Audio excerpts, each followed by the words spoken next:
Pirated SPG. Striktong patnubay at gabay ng magulang ang kailangan. Maaaring may masiselang tema, lengguwahe, karahasan, sexual, horror o droga na hindi angkop sa mga bata.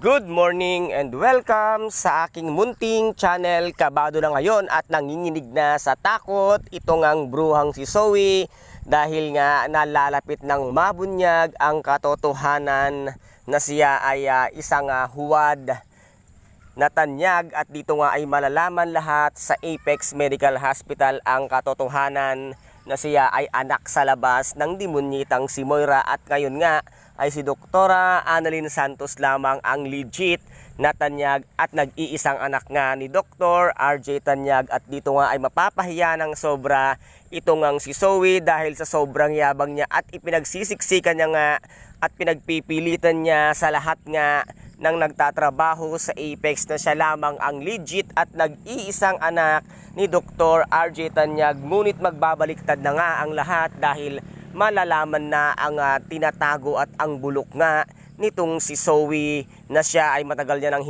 niya nang alam na siya pala ay hindi naman tunay na tanyag. Kaya dito nga lahat-lahat ay malalaman ni Doc RJ at ni Mrs. El Tanyag kung kaya't dito nga ay mapipilitan na nga silang ipakulong ang mag-ina dahil nga sa kalokohang mga pinagagawa nila at dahil nga lamang sa paghahangad na makuha nga nila ang lahat nga ng yaman ng Tanyag, lalong-lalo na nga ang Apex Medical Hospital na gustong-gusto ngang makuha ng demonyitang si Moira at ang kanyang anak na bruhang si Zoe. Ang gusto niya nga siyang magiging tagapagmana, ngunit hindi naman siya tunay na anak. At ano rin kaya ngayon ang gagawin nitong ang si Moira ngayon nga pinagbabantaan siya nitong ang si Doc Carlos na habang meron pa daw panahon ay tuluyan niya na itong ang si Doc Carlos, si Doc RJ para nga matapos na ang kanilang problema. Ngunit hindi nga kayang gawin itong ang demonyitang si Moira dahil marami nga ang nakabantay kay Doc RJ, kung kaya't dito nga ay